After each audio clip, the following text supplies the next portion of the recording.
Buenas tardes, hermanas, amigos, quienes nos visitan. Es un gusto tenerles nuevamente con nosotros acá. Antes de que podamos continuar en nuestro estudio sobre el problema de la idolatría, les pido que podamos tener un momento de oración. Señor Dios bendito, Padre Santo, gracias te queremos dar porque tú permites que podamos reunirnos un momento, que podamos apartar un espacio en nuestro ajetreo cotidiano, Señor, para estar en tu presencia, para escuchar tu palabra, para estar en comunión con nuestros hermanos, Señor. Y pedimos que en esta tarde nuestra comprensión espiritual, Señor, pueda ser ensanchada para aprender más y mejor de lo que tú quieres enseñarnos, Señor. Pedimos también por sensibilidad para nuestros corazones, Señor, para que esta palabra, Señor, pueda hallar morada, Señor, permanente en nuestros corazones y eso impacte nuestras vidas, las cosas que hacemos, decimos y cómo vivimos la verdad bíblica, Señor.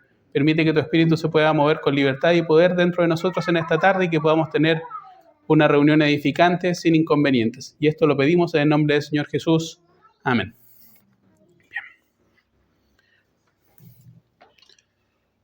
Para quienes nos acompañan por primera vez, lo que me he propuesto hacer en estas 4 reuniones de jóvenes es examinar el problema de la idolatría en la Biblia. El sábado anterior, o sea, la última reunión de jóvenes, lo que estábamos intentando hacer era esbozar una definición teológica del problema de la idolatría. Y la idolatría en general nosotros tendemos a reducirla a la adoración de imágenes. No está mi amigo acá, Manuel, pero Manuel preguntó si efectivamente eso era idolatría, y en efecto eso es idolatría, pero no se agota en eso. Dicho en otros términos, tenemos una definición un poco miope, un poco corta de vista si pensamos que la idolatría consiste en, por ejemplo, ir de rodillas al santuario Lo Vázquez o andar bailando en la tirana. Eso es idolatría, sí, pero no es la única forma de idolatría. Por ejemplo, hay idolatrías que son invisibles y son definidas así tal cual en la Biblia. Pablo define a la avaricia y a la codicia en Colosenses y en Efesios como idolatría. No es necesario tener un altar a Mamón, que era un dios de la riqueza en su momento, para que la idolatría pueda ser, la codicia y la avaricia pueda ser nuestro ídolo. Hay ídolos que son invisibles, eso es lo que les quiero decir.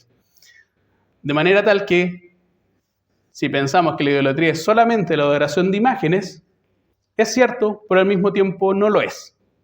Es una forma un poco reduccionista de verlo. Creo que cuando avanzamos en nuestra comprensión del problema de la idolatría nos damos cuenta que es algo más intrincado y por lo tanto algo más complejo, de lo cual ninguno de nosotros está libre. Habíamos definido la idolatría en términos de cómo Dios la ve y cómo nosotros invertimos el mandato de Dios. Cuando Dios dice que no tienen que tener dioses en su presencia ni adorar falsas imágenes, Él parte de una cláusula, de una condición a partir del cual se ilumina todo el resto del mandamiento, los mandamientos que Él da. Dicho en otros términos, Dios no puede compartir su lugar con nadie porque Él es el único Dios autoexistente, el único verdadero. Y Él se autodefine como el único autoexistente y verdadero.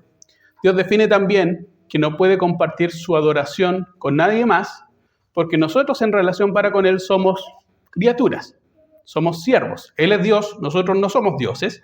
A veces nos creemos. Ahí es donde quiero llegar en nuestra última reunión. Pero en términos más sencillos, Él establece una relación entre Él y nosotros que es jerárquica, que es vertical. Él es Dios, nosotros somos sus criaturas y por lo tanto hay una dimensión de obediencia hacia quien es superior.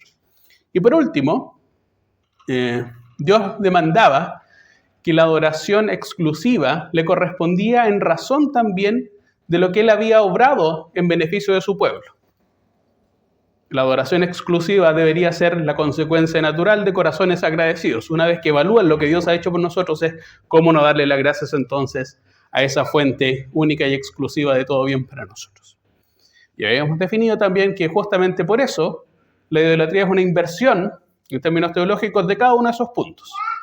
Si Dios reclama que Él es el único Dios, el corazón idólatra, y nuestros corazones todos son idólatras, no hay nadie de nosotros que no pueda tener un corazón potencialmente idólatra, definimos a Dios no como el único, sino como uno entre muchos. Uno más del montón. Capaz que el más importante. Pero al final del día, uno más dentro de la ecuación. Si Dios define que Él es Dios y nosotros somos sus súbditos, el corazón idólatra lo que hace es decir, no, yo defino a Dios en mis propios términos, de una manera autónoma.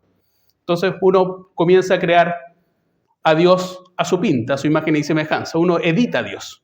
Me gusta este atributo de Dios, pero este otro no, lo encuentro muy pesado. Entonces va estilizando a Dios y al final se termina construyendo un ídolo. Un ídolo es la construcción del corazón idólatra, algo que es hecho a imagen y semejanza del que lo fabrica. Eso lo vamos a ver en nuestra próxima reunión de jóvenes. Y un corazón idólatra fabrica a un Dios a su medida, a su pinta, a su conveniencia.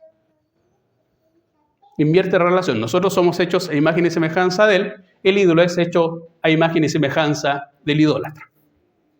Y por último, el corazón idólatra atribuye los bienes y bendiciones de la vida no a Dios, sino a otras fuentes, a otras fuerzas. Y por lo tanto, el corazón idólatra es profundamente ingrato. Es profundamente ingrato. Atribuye la alabanza y la gloria y la acción de gracias a otras fuentes, a otros orígenes, en lugar de reconocer a Dios como el origen de eso. Eso fue básicamente lo que habíamos visto en la primera reunión. Ahora quiero que podamos ver cómo esto nos afecta a nosotros. Dicho en otros términos, lo que me interesaba de la primera reunión era bosquejar cierto panorama bíblico de cómo Dios ve el problema de la idolatría y por qué es un problema para Él. Porque es un problema pertinente a lo largo de toda la Escritura.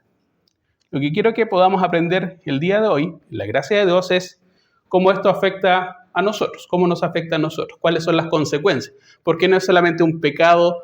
¿Por qué no solamente atenta contra la dignidad de Dios y la majestad de Dios, sino atenta contra nuestras propias vidas? De hecho, en otros términos, cuando somos idólatras nos disparamos a nuestros propios pies. Nos autosaboteamos nuestras propias vidas. Y eso es lo que quiero que podamos iluminar en esta reunión. Creo que estamos. Me gusta esa frase.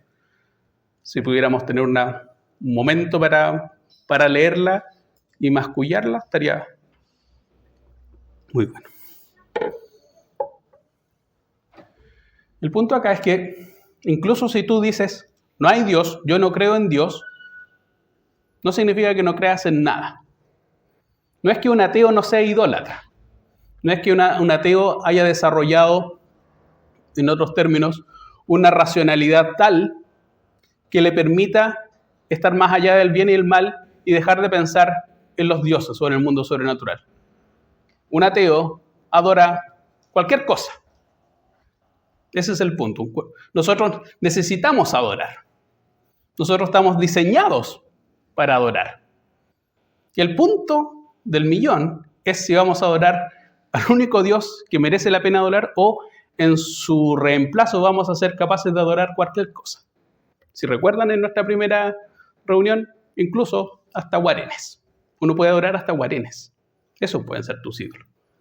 Desde los guarenes hasta tu billetera, desde tu trabajo hasta tus hijos. Todo puede ser susceptible de ser un ídolo. Y el punto acá no es que nosotros podamos estar libres de esta dimensión porque no adoramos imágenes, no es porque no tengamos una virgencita o una imagen de Baal o una imagen de Acera en nuestra casa, en nuestro patio.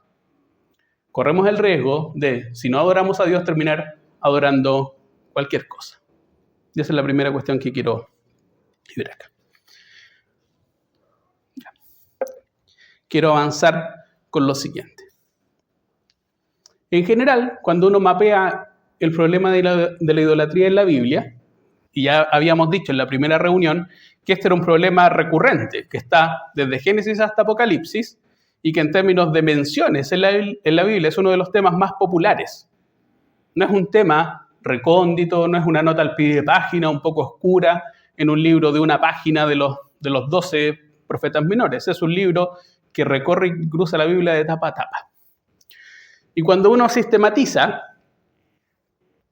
de qué manera la Biblia presenta la idolatría, al menos puede uno recorrer o reconocer tres patrones. Al menos yo reconozco tres patrones de cómo la Biblia utiliza metáforas para dar a entender la idolatría. Utiliza imágenes cotidianas para iluminar de qué manera la idolatría arrebata o usurpa acciones que deberíamos tener solamente para con Dios y las depositamos en otra cosa.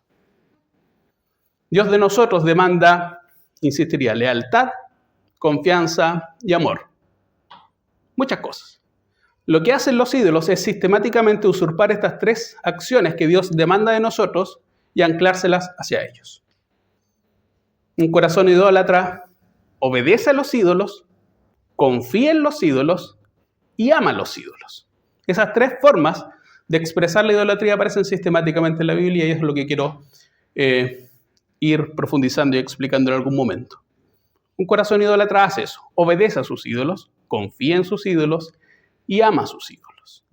Y eso se expresa en ciertas formas o convenciones literarias para representar de esta manera. Cuando se dice que las personas obedecen a sus ídolos, se está pensando siempre en términos de lealtad y de compromiso.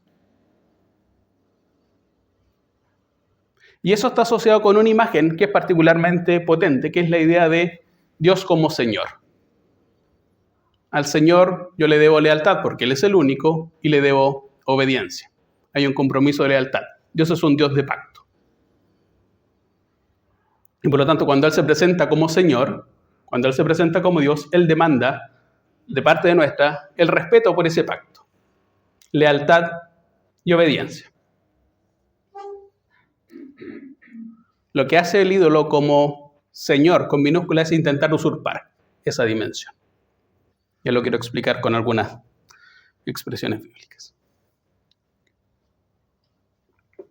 La segunda forma, esta es un poco más recurrente, en la que aparece la idolatría, en términos, particularmente en el Antiguo Testamento, es la idea de la confianza que ponen las personas en los ídolos.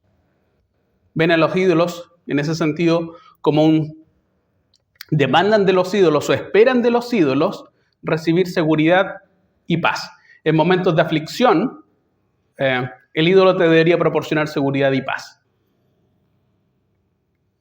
Y ahí en ese sentido el ídolo viene a ocupar la idea de Dios como padre, un padre que protege y el hijo que confía en su padre, o el ídolo como un salvador, que en tiempos de necesidad uno acude al ídolo. Y el pecado que está anclado en esa dimensión es lo que podríamos llamar nosotros como autosuficiencia. La idea de que yo puedo salvarme a mí mismo. O puedo utilizar otro tipo de salvavidas que son diferentes de Dios.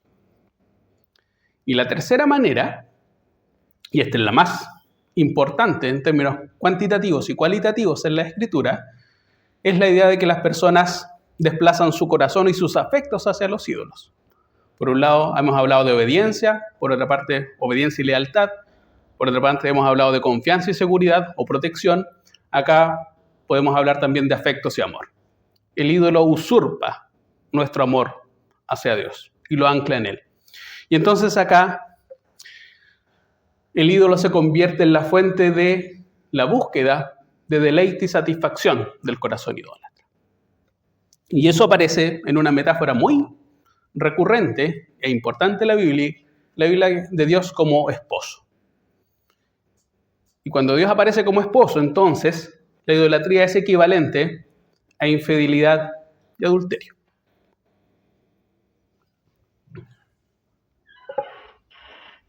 Por supuesto, ustedes pueden encontrar alguna otra, pero me parece que estas tres forman de alguna manera un esquema relativamente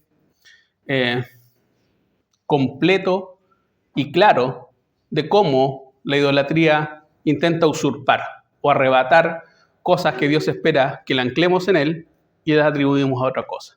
En lugar de mantenernos leales a un Dios que busca relacionarse con nosotros a través de un pacto, nosotros quebramos esa lealtad y obedecemos a otra cosa. En lugar de, en tiempos de necesidad, confiar en Dios como nuestro Salvador, como un hijo acude a su padre en tiempos de angustia, preferimos o buscar la salvación por nuestros propios medios o buscarla en cualquier otro tipo de cosa. Y por último, en lugar de amar a Dios, en razón de lo que Él ha hecho en favor de nosotros, el amor como retribución, amor como gratitud respecto a lo que Él ha hecho, el corazón idólatra busca su deleite, busca su satisfacción, pone su gozo en otro tipo de cosas. Y por lo tanto, la idolatría, y esta es una de las maneras más crudas en las que aparece en términos narrativos en la Biblia, es similar a una infidelidad, es similar a un adulterio. Es quebrantar otro tipo de pacto. Ya no un pacto entre señor y siervo, sino un pacto entre esposos. Vamos con la primera dimensión. Quiero decir algo que al final vamos a concluir en una dimensión que tiene que ver con que cada una de estas dimensiones, lo quiero mostrar al final, terminan frustrando y desengañando. La persona que confía en el ídolo, la persona que ama el ídolo, la persona que obedece al ídolo, porque cree que por ahí encuentra un atajo o un camino mucho más fácil de obtener para sí aquello que anhela, termina desengañándose, siempre e inequívocamente y sistemáticamente en la Biblia. Piensa que ese camino le va a propiciar o le va a permitir alcanzar aquello que busca, lealtad, seguridad, satisfacción y deleite, e inevitablemente termina siendo siempre desengañado. Siempre es un camino sin salida que conduce a la frustración. Y esto es lo que quiero que podamos mostrar. Por ejemplo, acá pongo algunas citas que para mí muestran dos cosas. Por un lado, la primera de Ezequiel, el peligro de una lealtad dividida. El Señor Jesús lo explicó mejor que nadie. Nadie puede servir a dos señores. Tú no puedes tener dos amos, tú no puedes tener dos dioses, tú no puedes tener dos señores. Y la explicación es lógica en palabras del Señor Jesús. Porque si tú amas a uno, desprecias al otro. Nadie puede tener dos señores. Y él ocupaba ese tipo de explicación justamente a propósito de una enseñanza sobre la idolatría. No puedes servir a Dios y a Mamón, el Dios de las riquezas. Tú no puedes tener tu lealtad dividida. Y entonces en Ezequiel, que es un libro que de primer capítulo, último capítulo, habla de idolatría, lo dice así. Y esto me interesa muchísimo cómo Dios ve esta idea de corazón desdoblado que comparte lealtad. Voy a leer una versión que es la palabra de Dios para todos. Dice, así dice el Señor Dios, en cuanto a ustedes, familia de Israel, hagan lo que les dé la gana. Ya no me quieren escuchar y de ahora en adelante cada uno siga sus ídolos y adórenlos, pero en cuanto a mí, yo no aceptaré más sus ofrendas porque ustedes profanan mi nombre cuando me traen ofrendas y al mismo tiempo adoran ídolos. Tú no puedes tener un corazón dividido, no puedes tener dos lealtades, no puedes servir a dos señores. Si piensas que puedes congraciarte con ambos, que Dios sí acepta de buena gana tu ofrenda y el ídolo también acepta, Dios te dice, haz lo que quieras, pero yo no voy a aceptar eso. Yo no acepto adoración de un corazón que comparte señorío. El mandamiento más grande, lo habíamos visto en la primera sesión, es amarás al Señor tu Dios con todo tu corazón, con toda tu alma, con toda tu mente, con todas tus fuerzas. No puedes tener una lealtad dividida. Si Dios es Dios, el único, si Dios es Señor, el único, entonces tú no puedes tener tu corazón con lealtades divididas. Esa es la primera cuestión que aparece acá. Y el problema es más grave. ¿Sabes por qué? Miren lo que dice Jeremías. Si hay un capítulo que es bueno, pero bueno, y que va al hueso sobre el problema de la idolatría, es Jeremías capítulo 2. Si quieres hacerte un favor en tu vida espiritual, lee Jeremías el capítulo 2. Jeremías capítulo 2 vamos a volver sobre eso en nuestras conclusiones. Pero en el diagnóstico de Jeremías, en el capítulo 2, constata lo siguiente, que a veces hasta los paganos son más leales con sus propios dioses. Fíjate lo que está diciendo Jeremías. Ustedes, Israel, han tenido la gracia y la fortuna, la enorme bendición de conocer al único Dios.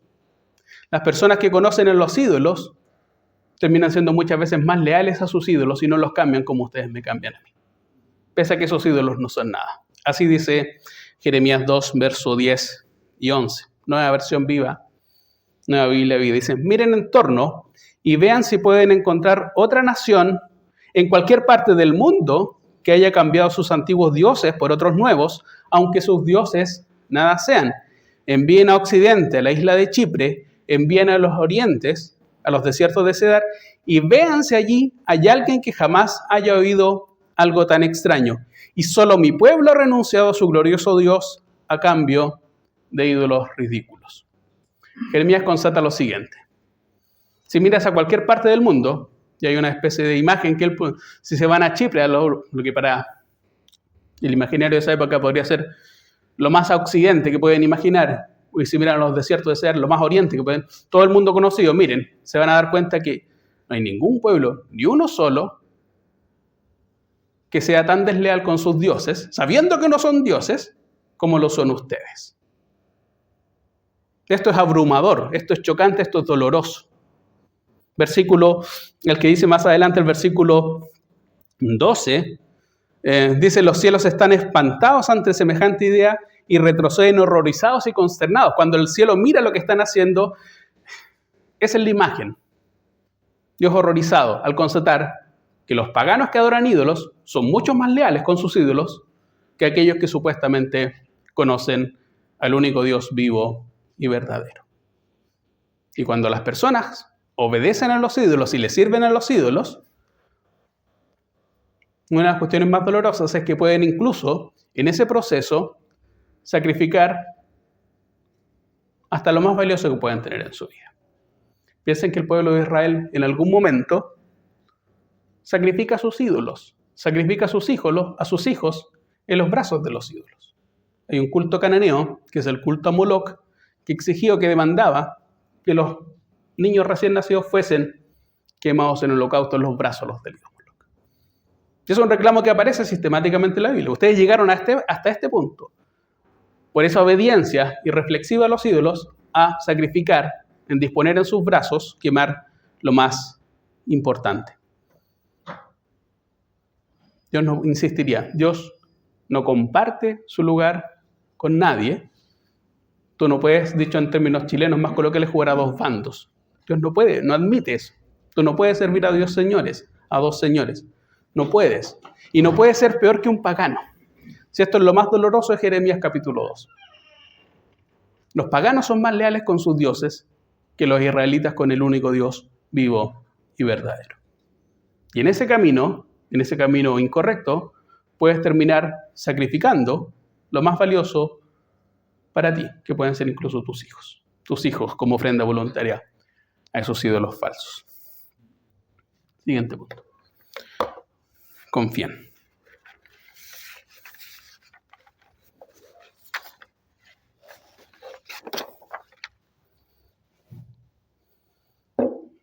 Al menos hay como 8 versículos que hablan exactamente de esta misma actitud de Dios.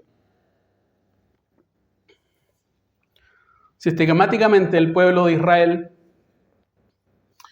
en momentos de aflicción, pone su confianza o en sus propias fuerzas físicas, o construye alianzas con otros pueblos, con Egipto en particular, y sistemáticamente Dios les dice que ese tipo de autosuficiencia o buscar la fuente de su confianza, de su seguridad en otras partes, lo va a conducir a un camino sin retorno. Deuteronomio, verso 32-36, capítulo 32, verso 36-39. Dios defenderá a su pueblo cuando le vea sin fuerzas. Tendrá compasión de sus siervos cuando ya no queden ni esclavos ni libres. Y les dirá, esta es una pregunta retórica, ¿dónde están ahora sus dioses, la roca en la cual se refugiaron? ¿Dónde están los dioses que comieron la gordura de sus sacrificios y bebieron el vino de sus ofrendas líquidas? Que se levanten a ayudarles, que les den abrigo. Vean ahora que yo soy único y no hay otro Dios fuera de mí.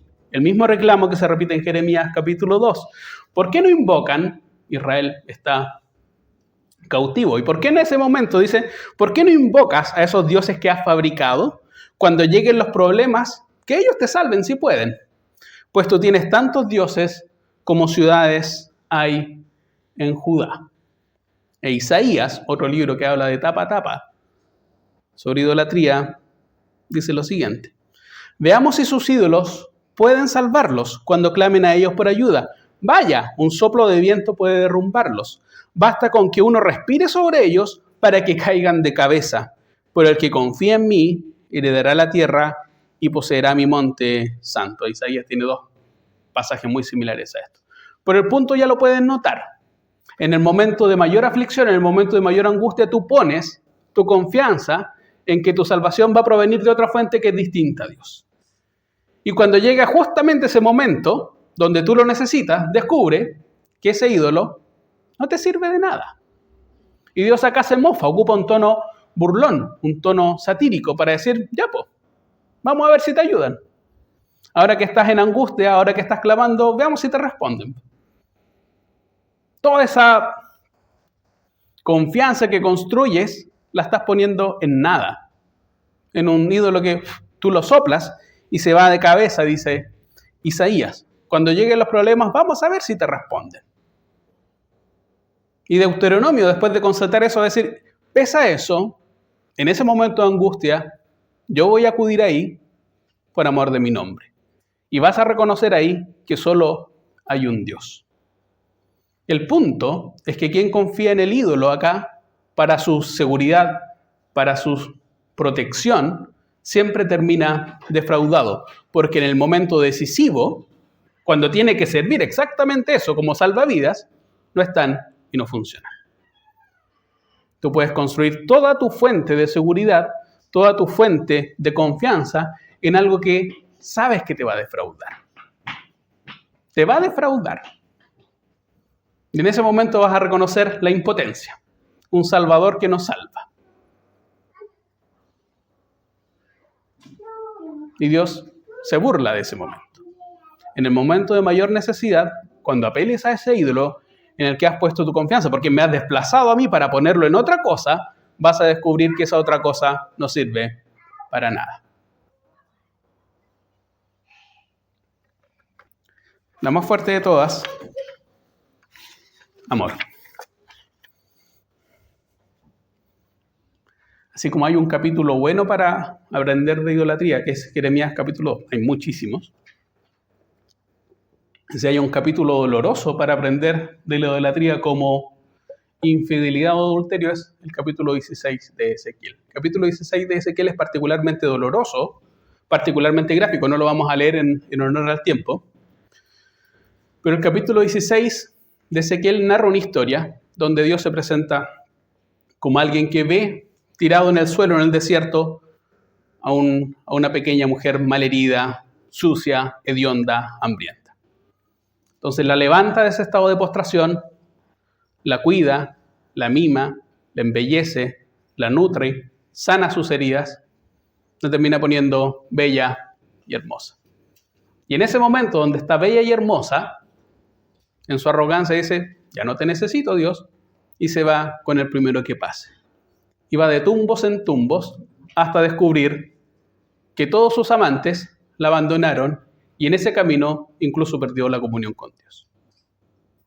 Ese es el capítulo 16 de Ezequiel. Fuerte.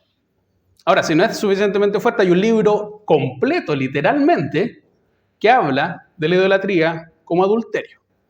Ese es Oseas. He dicho que la idolatría en cierto sentido no es un capítulo oscuro en un libro recóndito de la Biblia. Hay capítulos enteros, hay libros enteros que solamente están escritos en función de eso. Y en función incluso de esa analogía, de esa imagen de la idolatría como adulterio. Y en dos pasajes de Oseas, el fin es similar. Si la mujer adúltera, que es una imagen de Israel en función de todos los ídolos que están ahí a su camino, termina siendo defraudada porque piensa encontrar el amor en los ídolos y al final todos terminan abandonándola. Todos terminan abandonándola. La esposa adúltera de Oseas, en boca de ella, dice el capítulo 2:7, es súper interesante porque el final siempre es similar. Ella irá tras de sus amantes, de los múltiples amantes que ha tenido, pero no los alcanzará, dice la palabra de Dios para todos, los buscará, pero no los encontrará, y entonces dirá, en ese momento de abandono, regresaré con mi primer esposo. Mi vida era mejor cuando estaba con él. Y la NTV 4:10 dice así, comerán, pero seguirán con hambre. Esa imagen quiero que la puedan retener porque aquí vamos a llegar a lo medular de esta explicación. Comerán, pero seguirán con hambre, Se prostituirán, pero no lograrán nada porque han abandonado al Señor para rendir culto a otros dioses. Entonces la imagen profunda que brota de la Biblia en torno a la idolatría como una forma de adulterio es la siguiente. Tú confías en que vas a ser amado más y mejor por otra gente que te va a dar más satisfacción y más deleite que Dios. Solamente para descubrir en ese proceso, donde has destruido todas las relaciones atrás, que en realidad no, te iba mejor con Dios. Es el descubrimiento sistemático que aparece en la Biblia. Buscas tu fuente de deleite en otra dimensión que no es Dios y en ese proceso solamente descubres que te han roto el corazón utilizando la imagen romántica una y mil veces, solamente para descubrir ahí, con el corazón destrozado, que con Dios te iba mejor. Ese Dios que despreciaste te iba mucho mejor, que nadie te amaba como Él. Es una imagen fuerte, muy profunda, que aparece en la Biblia justamente para iluminar la dimensión de la idolatría como infidelidad, pero que ese camino nuevamente conduce sistemáticamente al desengaño. Y ahora quiero terminar con lo medular de la idolatría. Y ahora sí quiero que me acompañen a abrir sus Biblias en el capítulo 2 de Jeremías. Vamos a leer solamente un versículo para entender aquello que yo llamo acá el síndrome de las cisternas rotas.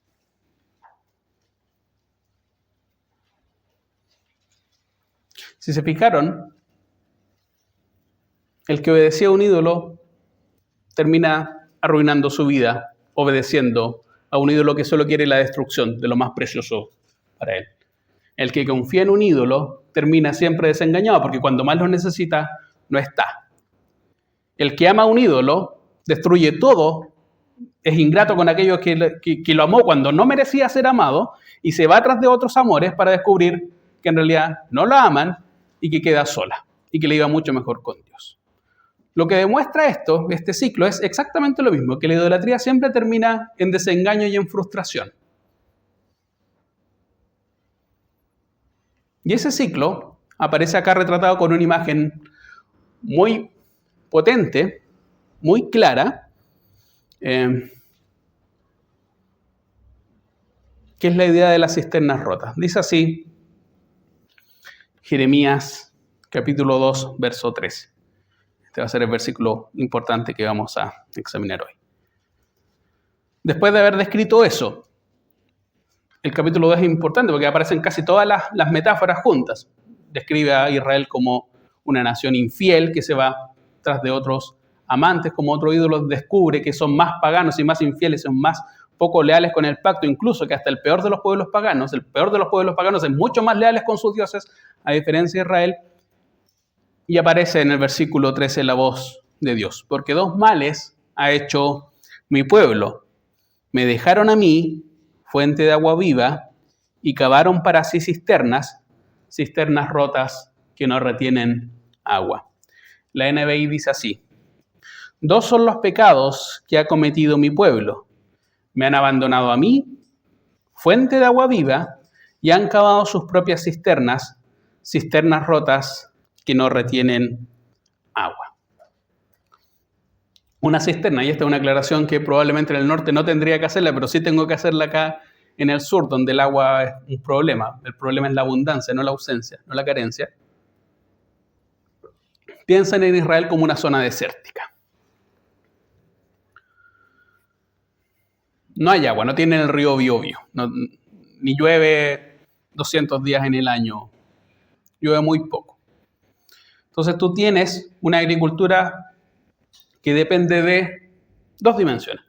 Por un lado, si tienes una fuente de agua viva, un acuífero donde brota agua fresca permanentemente.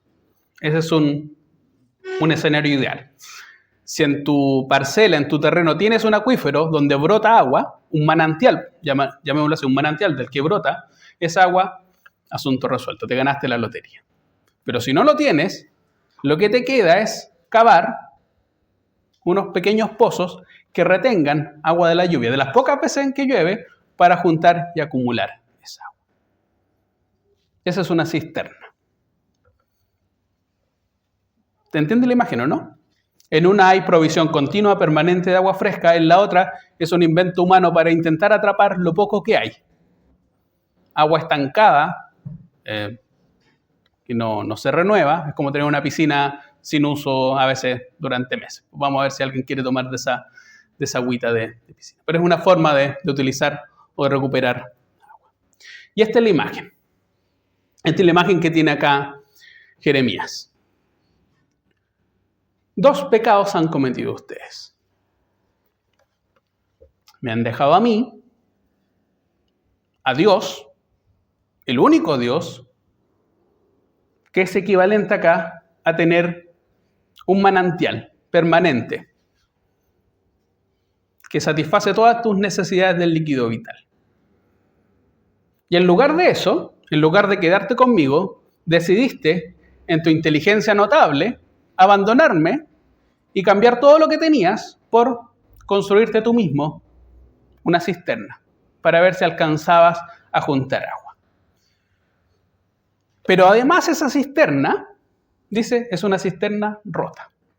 Es como querer juntar agua de lluvia y que el tiesto abajo tenga un hoyo. Vamos a ver cuánto te dura la poca agua que logras juntar ahí. Esa es la gran apuesta que hiciste. Me abandonaste a mí, me dejaste a mí, fuente de agua viva, y construiste para ti cisternas rotas que no retienen agua. Ese es el punto que quiero que podamos desmenuzar acá. Yo le llamo síndrome, ¿por qué? Síndrome es una palabra tomada del lenguaje médico que describe un conjunto de señales que indican un mal.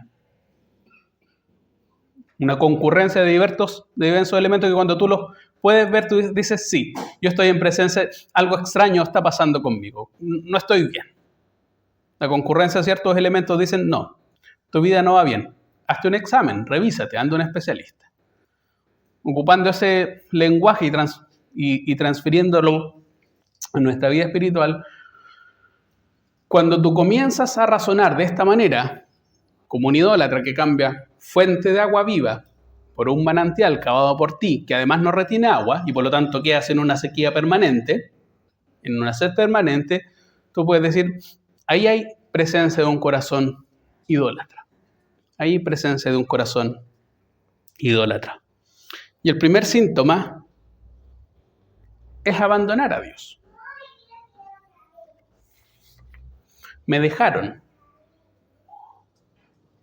Me abandonaron. Y en general cuando alguien deja, es porque piensa que por un lado, esa relación no vale la pena conservarla, o porque es muy mala, o porque piensa, escenario B, que hay otra relación mejor más allá. En cualquier caso, hay una gente que decide romper esa relación. Pero si tú abres la Biblia de tapa a tapa, Dios nunca abandona a aquellos con los cuales se compromete. Quienes dejan a Dios son las personas.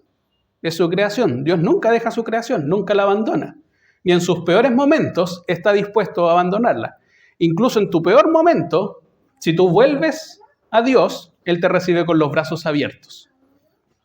Tuvimos el sábado pasado la premiación de la reunión de jóvenes. El peor hijo en el peor momento, incluso va a su padre y el padre lo recibe con los brazos abiertos.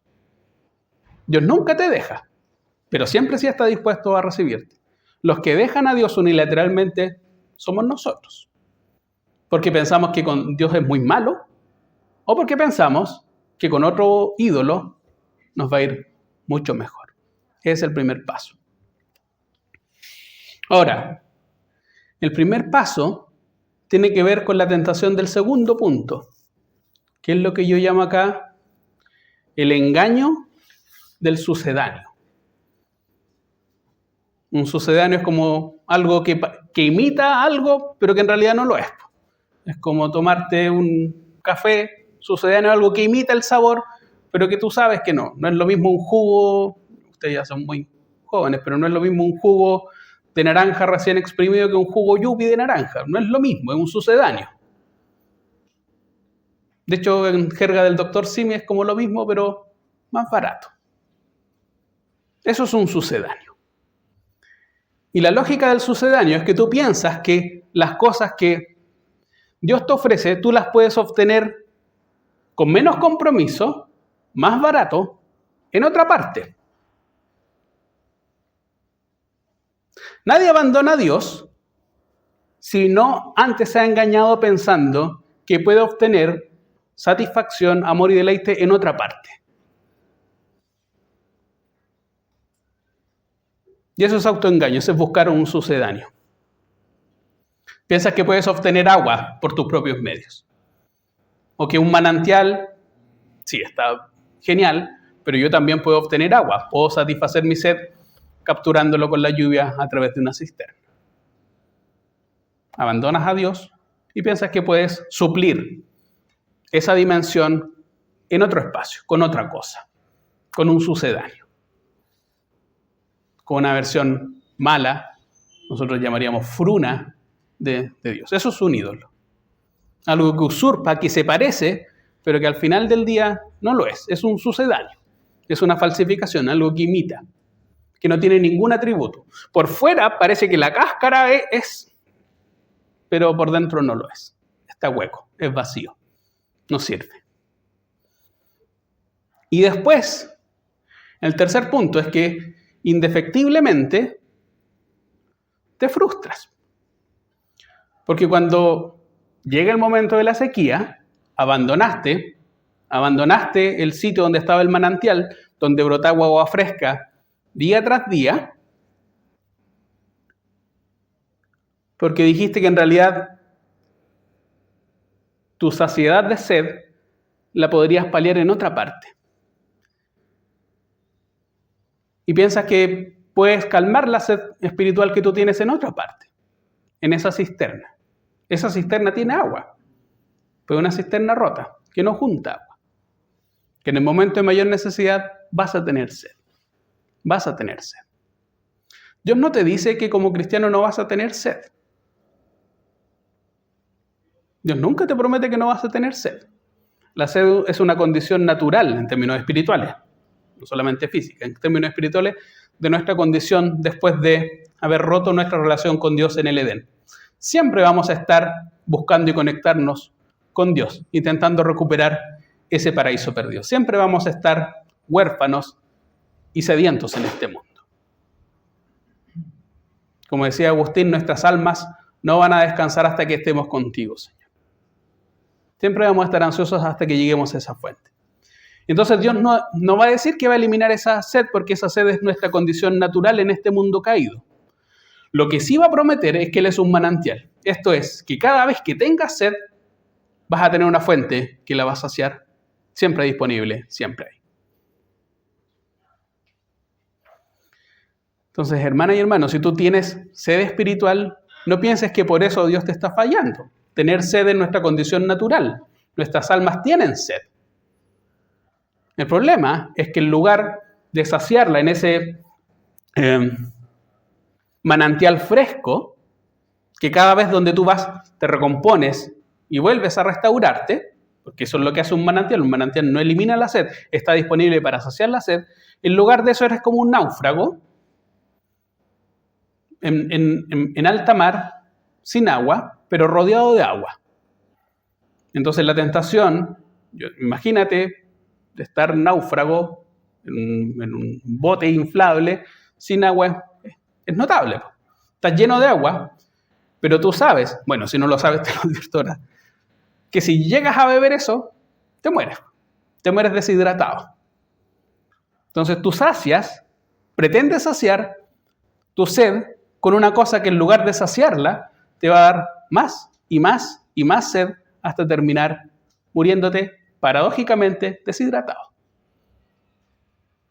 Y entonces, exactamente esta es la metáfora. Tú buscas saciar tu sed con sucedáneos en otros espacios para descubrir que en lugar de apagar esa sed, solamente te genera más y más sed.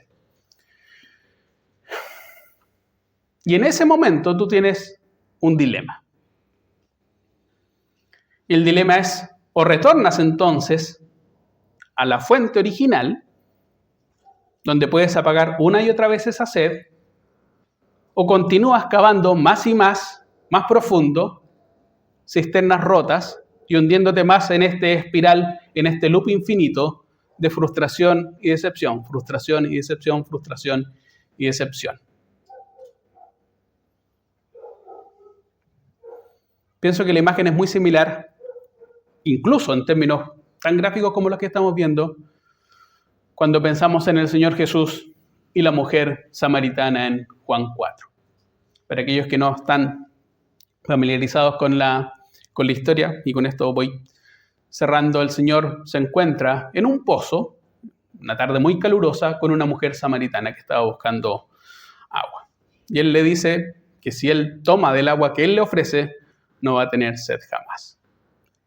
Y eso da pie a una conversación muy interesante donde la mujer reconoce que en ese momento ha tenido 5 maridos, más el sexto, y ninguno de ellos le funciona. Imagínense en ella, esa es una perfecta imagen de alguien que cae en este patrón. Prueba 1, y 2, y 3, y 4, y 5, y ya va por el sexto, y nada indica que el sexto va a ser el último, sino que va a seguir, y va a seguir, y va a seguir porque está intentando saciar todo lo que Dios provee en algo que está hecho para cualquier otra cosa. Es que el problema de los ídolos es que no son necesariamente malos. Es que no cumplen la función de gratificación que cumple Dios. El dinero no es natural necesariamente malo. Un hijo no es necesariamente malo. Tu trabajo no es malo. El problema es que tú le adjudicas a esas dimensiones humanas, muy humanas, atributos sobrenaturales que supuestamente deberían gratificar. Tú pones tu confianza, pones tu amor y pones tu lealtad en cosas que no están hechas para eso y por lo tanto siempre te van a frustrar. Amigo, te lo arruino al tiro. Tu pareja no te va a dar las cosas que te da Dios. Tu trabajo no te va a dar la satisfacción que te da Dios. Tus hijos no te van a dar la satisfacción que te va a dar Dios. El tenis nos gusta mucho. Nada de lo que puedas pensar. La comida, no sé, piensa en la mejor cosa. Eso no te da lo que tú... Pues no es un problema de eso, es un problema que tú estás buscando gratificaciones en espacios que no tienen la naturaleza de dártelos y por eso siempre te frustran. Siempre te van a frustrar. Siempre te van a generar más que saciedad, más sed. Mientras tú no ordenes tus afectos en la fuente original, siempre vas a caer en esta espiral de sed y frustración, lo que yo llamo acá el síndrome de las cisternas rotas. Más sed, en lugar de saciar la sed, no tienes agua y el agua que tienes está llena de mosquitos, está empantanada, está emponzoñada y no te la puedes tomar. 2 cuestiones, 2 ideas para terminar.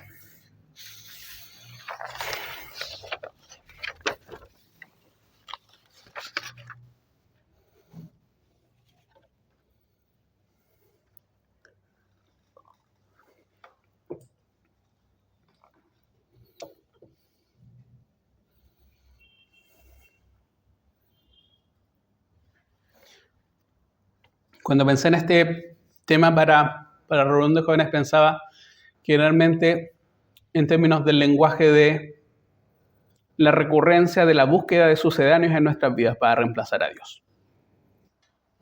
Como versiones low cost, versiones que busquen de forma más barata, con más atajos, con menos exigencias tal vez, suplir nuestras necesidades.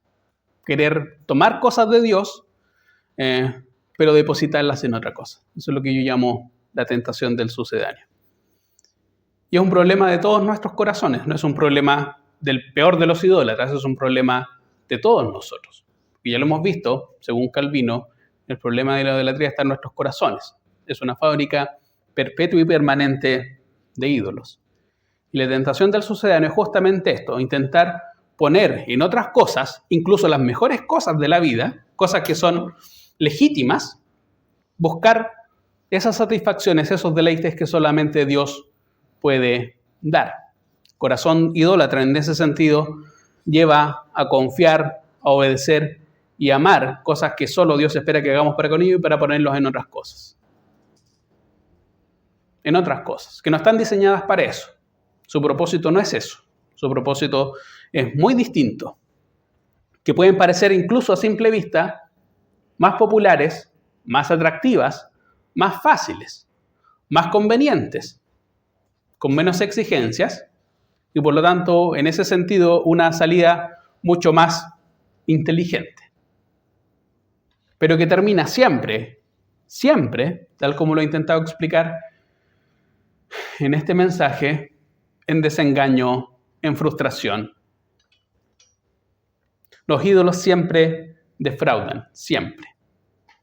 A veces muy inmediatamente, a veces en el mediano plazo, incluso en el largo plazo, pero siempre el final de la historia es el mismo. Siempre el ídolo defrauda. Siempre te defrauda. En ese sentido, el problema profundo de la idolatría no es tanto, ese es el problema profundo de la idolatría, pero no es un pecado sin víctimas. No es como, pero nosotros pensamos que los pecados sin víctimas son como esas personas, ¿se acuerdan qué pasó esta semana? Que se robaron un auto y chocaron a un furgón y murió un niñito por... ahí uno ve, es un pecado horrible que tiene víctimas. En la idolatría no solamente atentas contra Dios, sino te saboteas a ti mismo. Tú eres la propia víctima de la idolatría.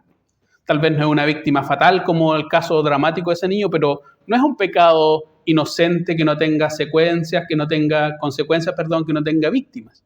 La principal víctima eres tú, porque arruinas tu vida permanentemente en este proceso, porque es un loop infinito, de tumbo tras tumbo, de frustración tras frustración, de sed no saciada en sed no saciada, de más sed y más sed.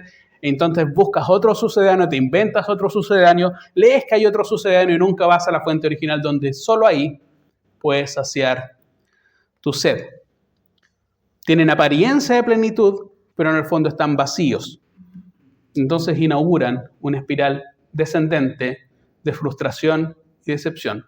Parece que ahora sí, con este ídolo que está de moda, que es bien popular, ahora sí, para descubrir que a la menor provocación, en el menor desafío de tu vida, vas a quedar tan vacío, tan triste, tan sediento, como antes iniciaste el proceso. Pero al mismo tiempo, cada vez más lejos de Dios, de la fuente. Que el Señor guarde nuestros corazones, hermanos y hermanas, amigas y amigas, de la tentación de los sucedáneos, de esas imitaciones de Dios, que son los ídolos, porque prometen satisfacción, prometen amor, prometen seguridad, prometen deleite, pero que te van a terminar siempre traicionando, engañando y frustrando en el proceso. Próxima reunión de jóvenes, si el Señor así lo permite, quiero que podamos estudiar un principio bíblico de la idolatría, para bien y para mal, que tú te conviertes en aquello que adoras. Que el Señor bendiga su palabra, oremos para terminar.